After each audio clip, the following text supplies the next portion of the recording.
মুহাম্মদ সাল্লাল্লাহু আলাইহি ওয়াসাল্লাম আল্লাহর রাসূল, এই কথা যে বা যারা স্বীকার করেছে ইতিহাস প্রমাণ করে যুগে যুগে তাদের সম্মান মর্যাদা আল্লাহ বাড়ায় দিয়েছে। আর যারা স্বীকার করে নাই ইতিহাস প্রমাণ করে ওরা যুগে যুগে মায়ের খাইছে, জুতার বাড়ি খাইছে মিস্টার বুশের মতো। আমার রাসূল তো আজকে পৃথিবীতে নাই। নবীজির পরে ওয়ারাসাতুল আম্বিয়া হচ্ছে উলামায়ে কেরাম। আজকে যারা রাসূল চলে যাওয়ার পরে উলামায়ে কেরামদের সঙ্গে যারা বেয়াদবি করো, আলেমদেরকে নিয়ে যারা বিশুদ্ধকার করো, আলেমদেরকে নিয়ে যারা আবুল তাবুল মন্তব্য করো, আলেমদেরকে যারা কটূক্তি করো, আলেমদেরকে যারা বলো আসো খেলা হবে, আমি বলবো ওরা ওই আবু জাহেলের বংশধর। আলেমদের সঙ্গে যারা খেলাইতে চায় ওরা আসলে প্রকৃত মুসলমান হতে পারে না, আবু জাহেলের ছেলে ফেলা। আলেমদের সাথে খেলাইতে চায়, আসো খেলা হবে, নদীর নিবার থেকে ডাকে, জানোস না বাঘের লেজ দিয়ে বড় কাম খাও যাস। তোদের সেখানে খেলা শেষ, আলেমদের সেখানে খেলা শুরু। তোমাদের মতো এত পচা প্লেয়ারদের সঙ্গে আলেমরা খেলতে চায় না। আরে খেলাতে হয় ফার্স্ট ক্লাসের প্লেয়ারদের সঙ্গে। আমরা তো তোমাদেরকে থার্ড ক্লাসের প্লেয়ার মনে করি, তোমরা ফার্স্ট ক্লাসের না। আলেমরা এত পচা প্লেয়ারদের সঙ্গে খেলতে চায় না। আলেমদের খেলা হয়েছে যখন করোনা ভাইরাস বাংলাদেশে কঠিন ভাবে আক্রান্ত করতেছিল, তখন তোমরা ঘরে ছিলে, উলামায়ে কেরাম মাঠে ছিল। আল্লাহ শুধুমাত্র তার হাবিবের শান এই আয়াতের প্রথম অংশে তুলে ধরেছেন তা নয়, নবীর কাফেলা তাদের কিছু কোয়ালিটিও তুলে ধরেছেন। কেন? সাহাবায়ে কেরাম হচ্ছে মায়ারে হক, সত্যের মাপকাঠি, ঈমানের মানদণ্ড। সাহাবীদের ঈমান আল্লাহর কাছে খুব দামি, কারণ সাহাবায়ে কেরামের ঈমান কোন নড়চড় ঈমান ছিল না, পাকাপোক্ত ঈমান ছিল। আর আমাদের ঈমান তো একটু যদি হামলা আসে, একটু যদি জাপটা আসে, একটু যদি মুসিবত আসে, আমরা কিন্তু ঈমান থেকে দূরে সরে যাই। আর সাহাবায়ে কেরাম ঈমানের জন্য ভিটা বাড়ি ছেড়েছেন, দেশ ছেড়েছেন, খেস ছেড়েছেন, সন্তান ছেড়েছেন, পৃথিবীর সব কিছু ছেড়ে দিয়েছেন, কিন্তু ঈমান ছাড়েন নাই। এজন্য সাহাবায়ে কেরামের পায়ের নিচে বিজয় পদচুম্বন করেছে। এটা ছিল সাহাবায়ে কেরামের একটা কোয়ালিটি। তাই আল্লাহ বলেন ওয়াল্লাযীনা মাআহু, এবং যারা মুহাম্মদ সাল্লাল্লাহু আলাইহি ওয়াসাল্লামের সাথী, হুর মার্জা সাহাবায়ে কেরাম। আল্লাহ বলেন নবীর যারা সাথী তাদের অনেক গুণ, মানে সাহাবায়ে কেরামের অনেক গুণ। আজকে পদে পদে আমরা মায়ের খাচ্ছি, খালি মায়ের খাচ্ছি, যেখানেই মুসলমান সেখানেই নির্যাতন। মনে হয় যেন আজকে ডাস্টবিনের ময়লা আবর্জনার স্তূপের দাম আছে, কিন্তু মুসলমানের কোনো দাম নাই। কেন? আজকে আসলে আমরা দাবি করছি মুসলমান, প্রকৃতপক্ষে আমাদের ভিতরে কিন্তু মুসলমানিত্ব, আমাদের চেহারা দেখলে বোঝা যায় না আমরা কি মুসলমান না কাফের। আমরা ইহুদি খ্রিস্টানদের কৃষ্টি কালচার গ্রহণ করে নিয়েছি। একজন মুসলমানের নাম জিজ্ঞেস করলেও বোঝা যায় না সে কি মুসলমান না কাফের। কিন্তু সাহাবায়ে কেরাম এমন ইমানদার ছিলেন। আল্লাহ বলেন সাহাবীদের অনেক গুণ, এর ভিতরে একটা গুণ হচ্ছে আশিদ্দাউ আলাল কুফার। সাহাবায়ে কেরাম কাফিরদের ব্যাপারে বজ্র কঠোর ছিলেন, কাফিরদের ব্যাপারে তাদের কোনো আপোষ ছিল না।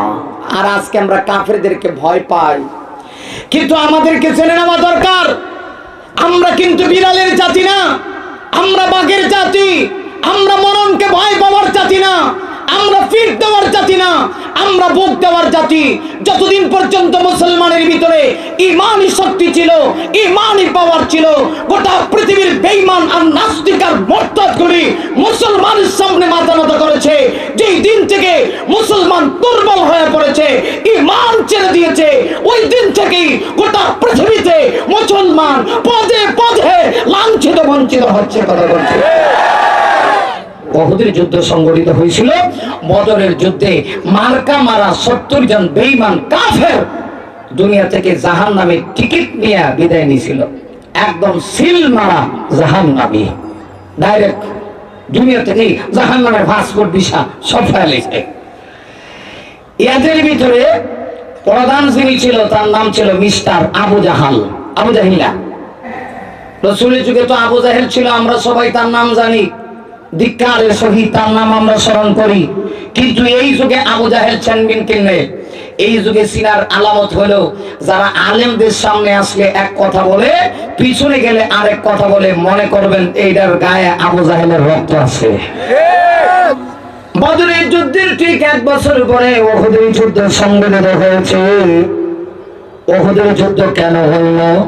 বদরের যুদ্ধে মার্কা মারা 70 জন বেঈমান কাফের জাহান্নামের টিকিট নিয়ে দুনিয়া থেকে বিদায় নেওয়ার পরে আবু জাহেলের কিছু ছেলেমনরা দুনিয়াতে রয়ে গেল, ওদের কিছু সুযোগ্য উত্তরসূরিরা রয়ে গেল।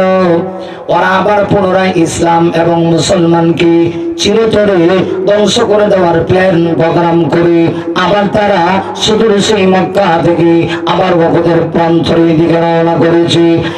ওই যে টার্গেট করে আবু জাহেলের সুযোগ্য উত্তরসূরিরা সুদূর সেই মক্কা থেকে ওরা উহুদের প্রান্তরের দিকে রওনা করলো। যখন রওনা করছে, বিশ্ব নবীকে এই খবরটা পর্যন্ত জানায় নাই। আল্লাহর হাবিব যখন জানতে পারলেন, বুখারী বর্ণনা আসছে, নবীজির সাথে সাথে সাথে সাথে মোকাবেলা করার জন্য 1000 বিশিষ্ট একটা কাফেলা আমার নবীজি তৈরি করছে। এবার খেয়াল করেন, যে মুহূর্তে ওরা রওনা করছে, আমার রাসূল সাথে সাথে 1000 বিশিষ্ট কাফেলা তৈরি করে নবীজি মোকাবেলা করার জন্য তিনিও রওনা করছেন। কিন্তু ঘটনাক্রমে দেখা গেল এই 1000-এর ভিতরে 300 জন ছিল মুনাফিক। কি ছিল? মুনাফিক। মুনাফিক কারে কয়? যাদের মুখে একটা অন্তরে আরেকটা। এই মুনাফিকেরও রওনা করছে। রাস্তায় যাওয়ার পরে মুসলমানদের চরম এবং পরম পর্যায়ে 2টা দুশমন দল, একটা নাম হচ্ছে ইহুদি আর একটা নাম হচ্ছে খ্রিস্টান। এই পৃথিবীতে এই 2 জাতির চাইতে নিকৃষ্ট আল্লাহর জমিনে আর কোন জাতি নাই। কারণ এরা বড় নির্লজ্জ জাতি, এরা সংখ্যায় কম, কিন্তু এরা যেখানেই যায় সেখানে একটা ফিতনা ছড়ায়। এই যে ইহুদি আর খ্রিস্টান, এই 2 জাতি বড় নির্লজ্জ জাতি। এরা ওই রাস্তায় যাওয়ার পরে মুনাফিকদের কানের ভিতরে কি যেন ঢুকায় দিছে, এমন ভাবে ঢুকাইছে, যখন ঢুকাই দিছে এখন আর মুনাফিকেরা সামনে যাইতে চায় না। এরা বলে, ইয়া রাসূলুল্লাহ, আমগো ভয় হয়, না জানি আমরা কোন কঠিন কোন মুসিবতের সম্মুখীন হয়ে পড়ি কিনা। নবীজি বললেন, দেখো, কিছু মানুষ যদি ইসলামের পিছন দিক থেকে চলেও যায়, এতে ইসলামের কোনো সমস্যা নাই। এই দেশে শাহরিয়া কবির, মুরগি চোরা, এরকম 2-4টা নাস্তিক যদি 1000 বছর হায়াত পায় আর 1000 বছর যদি ইসলামের বিরুদ্ধে টকশোতে বসে কথা বলে, আমার বিশ্বাস এতে ইসলামের কোনো ক্ষতি হবে না। আরে ওরা তো মুরগি চোরা, ওদের সাহসই কতদূর। যদি সাহস থাকতো ওরা টেলিভিশনের পর্দায় বলতো না।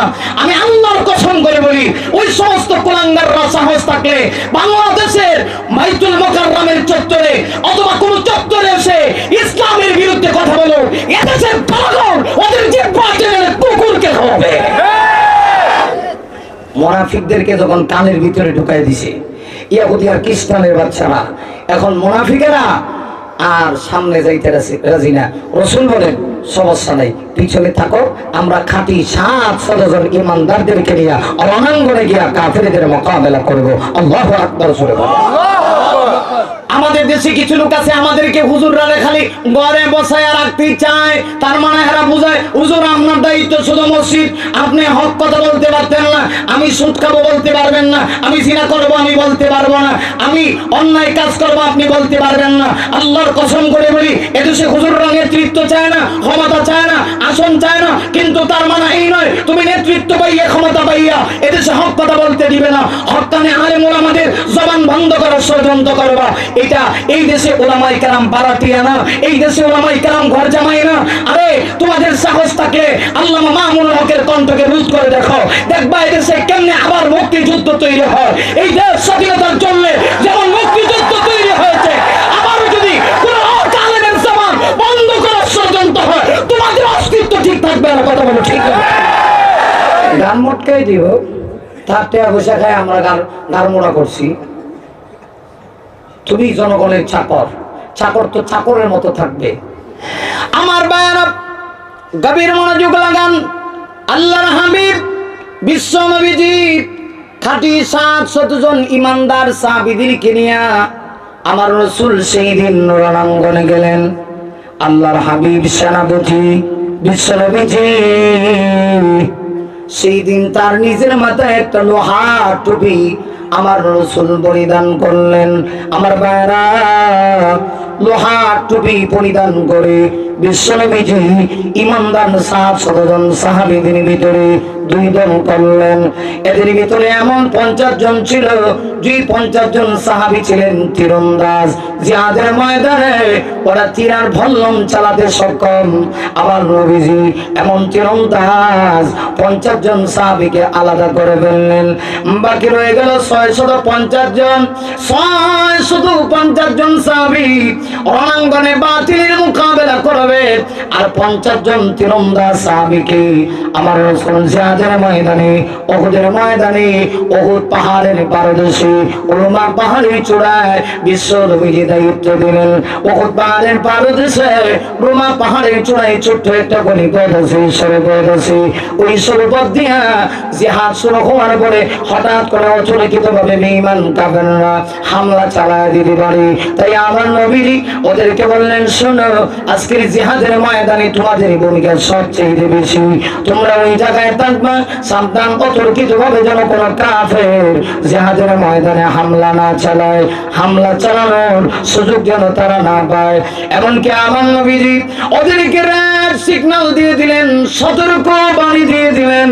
বিশ্বনবী বলেন, জিহাদ যখন আরম্ভ হয়ে যাবে, রণাঙ্গনে মুসলমানেরা যখন কাফেরদের সঙ্গে মোকাবেলা করবে, আমার রাসূল জানায় দিয়েছে, সাবধান, জয় পরাজয় আমার আপনার হাতে নয়, জয় পরাজয় আল্লাহর হাতে। মুসলমানেরা জয় হইলেও থাকবে, পরাজয় হলেও থাকবে, সাবধান, তোমাদের স্থান ছাড়া যাবে না।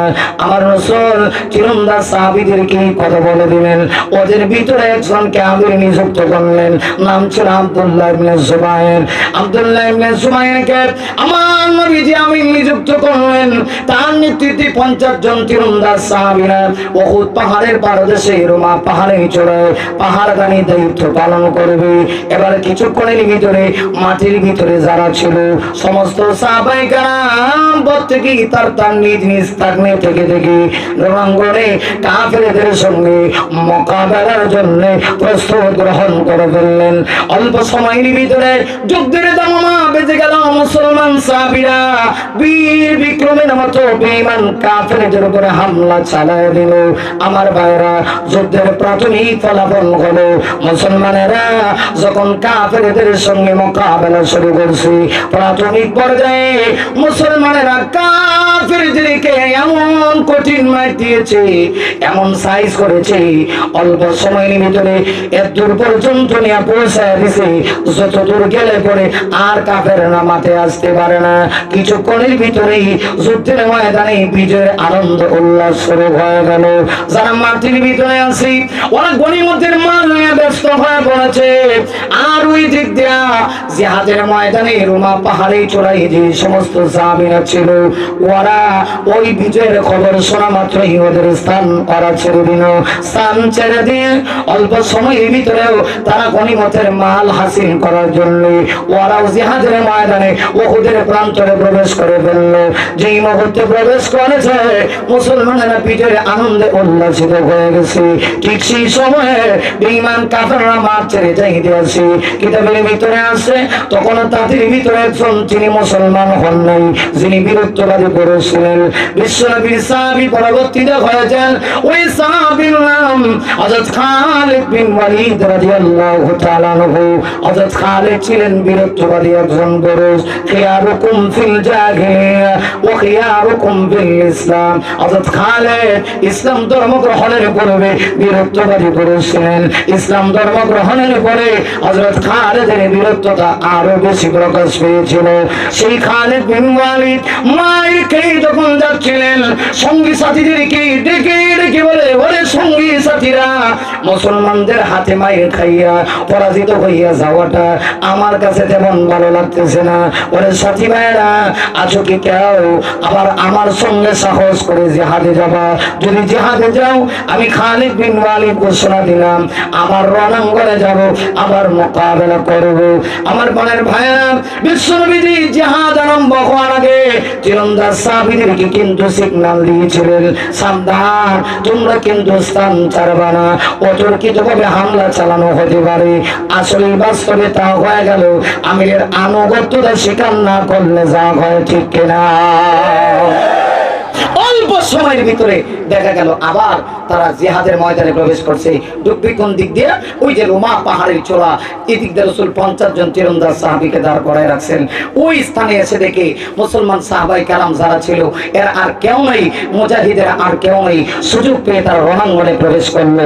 প্রবেশ করে সাহাবীরা তো মনে করছে মুসলমানদের বিজয় হয়ে গেছে, সবাই বিজয়ের আনন্দে উল্লাসিত, বিজয়ের আনন্দে আত্মহারা, বিজয় নিয়ে সবাই খুশি, সবাই গনিমতের মাল নিয়ে ব্যস্ত। ঠিক সেই সময়ে আল্লাহ একটু পরীক্ষা করতে চায়। ও মুসলমান, জয় পরাজয় তোমাদের হাতে নয়, আমি আল্লাহ চাইলে বিজয় দিয়া আবার পরাজয় দেওয়ার ক্ষমতা আমার আছে কিনা? নাই। ওরা সাথে সাথে মাঠে প্রবেশ করছে।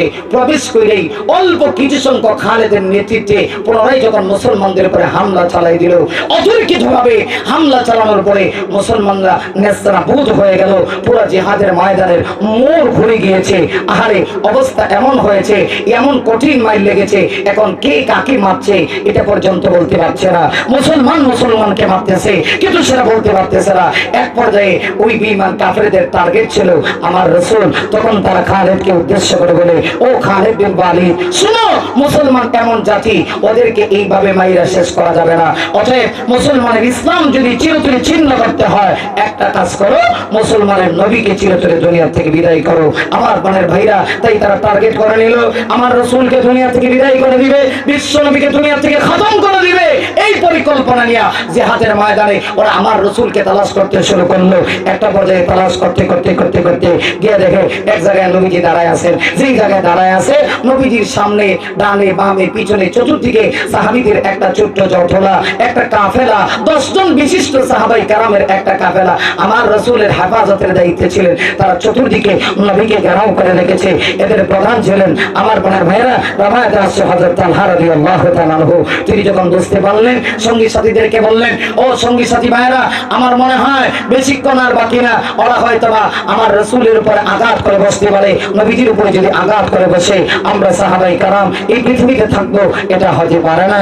এটা আশিক রাসূলের পরিচয় হতে পারে না। এবার খেয়াল করেন, 10 জন সাহাবীর জামাত আল্লাহর রাসূলের চতুর্দিকে ঘেরাও করে রেখেছে। হযরত তালহা রাদিয়াল্লাহু তাআলা আনহু সঙ্গী সাথীদেরকে বলতেছেন, ও ভাইরা, আমার তো ভয় হচ্ছে ওরা হয়তোবা রাসূলের গায়ে আঘাত করার সাহস করে ফেলে কিনা। সাহাবীরা তখন শপথ নিলেন, আমাদের পৃথিবীতে, আমরা দুনিয়াতে বেঁচে থাকা অবস্থায়, আমাদের গায়ে এক বিন্দু রক্ত থাকা অবস্থায় কোনো একটা কাফের জিহাদের ময়দানে আমার রাসূলের গায়ে আঘাত করবে, তা হতে পারে না। প্রয়োজনে রণাঙ্গনে শহীদ হব, শহীদ হয়ে আল্লাহ তৈরি জান্নাতে চলে যাব, তথাপি এরপরও আমরা বেঁচে থাকা অবস্থায় নবীর গায়ে ওরা টাচ করতে পারবে না। 10 জন সাহাবী বুঝতে পারলেন হয়তোবা তারা আক্রমণ করেই বসতে পারে, সাথে সাথে প্রস্তুত। আল্লাহু আকবার বলে। আমার বাবা, এই 10 জনের ভিতরে প্রধান যিনি ছিলেন, ওই সাহাবীর নাম হযরত তালহা রাদিয়াল্লাহু তাআলা আনহু। তার সঙ্গী সাথী ভাইদেরকে ডেকে ডেকে বলতেছে, ওরে সঙ্গী সাথী ভাইরা, শোনো, আমি জানি না আর কতক্ষণ আমি দুনিয়াতে বেঁচে থাকবো, তবে আমার মনে হয় আর বেশিক্ষণ আমি দুনিয়াতে থাকবো না। আমার নাকের ভিতরে জান্নাতের সুঘ্রাণ বয়ে যাচ্ছে। মনে হয় অল্প সময়ের ভিতরে আমি দুনিয়া থেকে বিদায় হয়ে যাব। আবার কোনো দুঃখ নাই, আমার কোনো কষ্ট নাই, তবে আমি তোমাদের কাছে বিশ্ব নবীজির ইজ্জত আমানত দিলাম। ওরে সঙ্গী সাথী ভাইরা, ওরে নবীর সাহাবীরা, শোনো, তোমাদের গায়ে যতক্ষণ পর্যন্ত এক বিন্দু রক্ত থাকবে, কোন কাফের যেন আমার রাসূলের গায়ে ফুসিটা পর্যন্ত দিতে পারে না, এই ওয়াদা তোমরা করো। সাহাবীরা তখন ডেকে বলে, ফাদাকা ইয়া আবি ওয়া উম্মি ইয়া রাসূলুল্লাহ, ও নবীজি, আমাদের মা বাবা আপনার জন্য কুরবান হোক। নবী গো, আপনি কোনো টেনশন করবেন না। আমরা জিহাদের ময়দানে কাফেররা যতক্ষণ পর্যন্ত আমাদেরকে উদ্দেশ্য করে তীর আর বল্লম ছুড়বে, আমরা আপনার ডানে, আমরা আপনার বামে, আমরা আপনার সামনে, আমরা আপনার পিছনে, রণাঙ্গনে আমরা ডাল হয়ে মোকাবেলা করব। এই কথা বলা মাত্রই দুষ্ট কাফেররা বুঝতে পেরেছে, যদি নবীর গায়ে আঘাত করতে হয়, নবীর সাহাবীরা দুনিয়াতে থাকা অবস্থায় আঘাত করা যাবে না, কারণ সাহাবায়ে কেরাম নবীকে জান দিয়ে ভালোবাসে। এই কথা বলা মাত্রই দুষ্ট কাফেররা টার্গেট করে ফেলেছে নবীর সাহাবী হযরত কাতাদা, হযরত তালহা রাদিয়াল্লাহু আনহুকে টার্গেট করে রিওয়ায়াতের ভিতরে আসে, অনবরত বৃষ্টির নে তীর আর বল্লম ছুটতে শুরু করে দিল।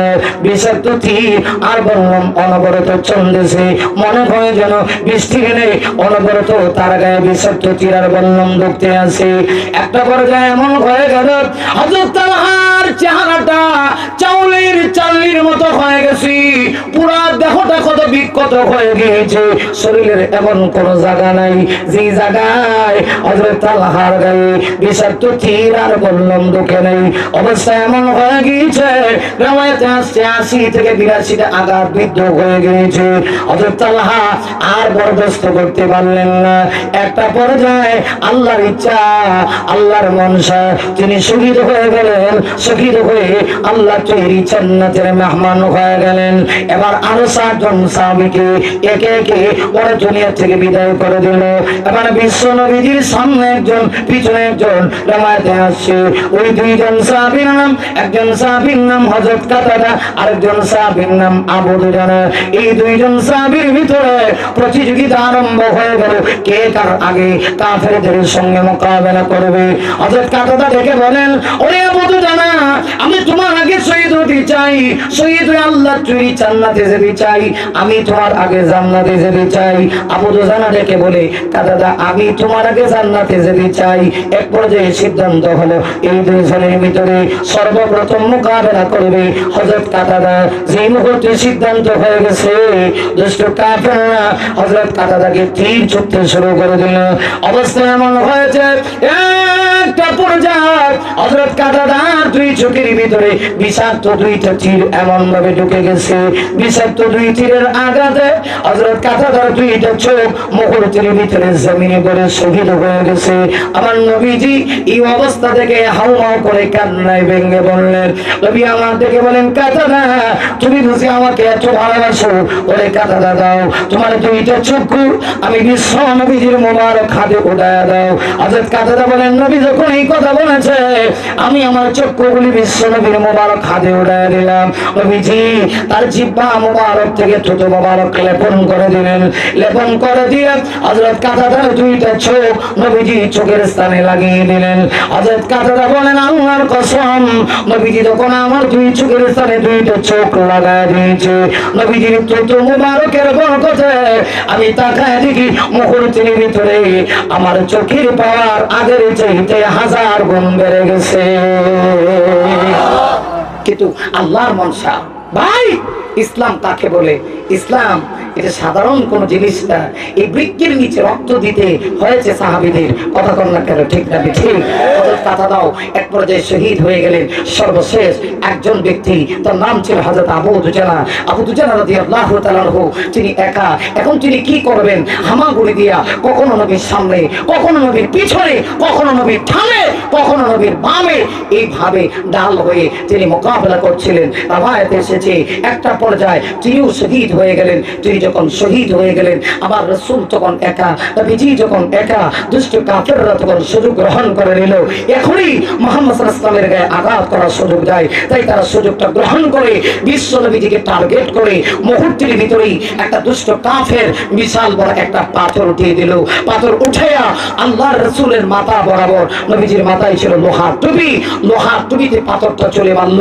পাথরের আঘাতে মুহূর্তের ভিতরে বিশ্ব নবীজির লোহার টুপিটা দুই টুকরো হয়ে একটা টুকরো নবীজির চেহারা মোবারকে ঢুকে গেল, একটা ইনজুরি হয়ে গেল রাসূলের কপালে। মুহূর্তের ভিতরে আরেকটা কাফের পুনরায় আবার একটা পাথর চলে মারলো। পাথরটা করে পড়ে পড়ে আরেকটা ইনজুরি রাসূলের চেহারা মোবারকে হয়ে গেল। আরেকটা কাফের পুনরায় তৃতীয়বারের মতো আবার একটা পাথর উঠাইল। পাথর উঠাইয়া বিশ্ব নবীজির মাথা বরাবর যখন মারলো, পাথরটা করে পড়ে পড়ে বিশ্ব নবীজির চারটা দান মোবারক শহীদ হয়ে গেল। আমার নবীজি বেহুশ হয়ে গেলেন, গর্তে করে রইলেন। মদিনাতে যেন একটা কান্নার রুল পড়ে গেল। বুখারীর বর্ণনা তখন দুটো, একটা হচ্ছে শয়তান তখন মুনাফিকের সুরত ধারণ করে ওটা উহুদের ময়দানে ঘোষণা করে দিয়েছে, ওদের মুহাম্মদ সাল্লাল্লাহু আলাইহি ওয়াসাল্লাম শহীদ হয়ে গিয়েছে। যেই মুহূর্তে খবর চলে গেল, দুষ্ট কাফেররা মুসলমানদেরকে তখন আহ্বান করে আর ডেকে ডেকে বলে, ও মুসলমানেরা, কার সাথে জিহাদ? আর জিহাদের দরকার নেই, আসো আমরা মিলিত হয়ে যাই। কিন্তু সাহাবাই কারাম তো ক্ষুব্ধ হয়ে আছেন, সাহাবীদের অন্তরে যেন রক্তকরণ হচ্ছে। হযরত আবু বকরের মতো স্থির সাহাবী, তিনি যেন রণাঙ্গনে আমার নবী পেরেশানিতে তালাশ করতে করতে আবু বকর যেন একদম পাগলের মতো হয়ে গেছে।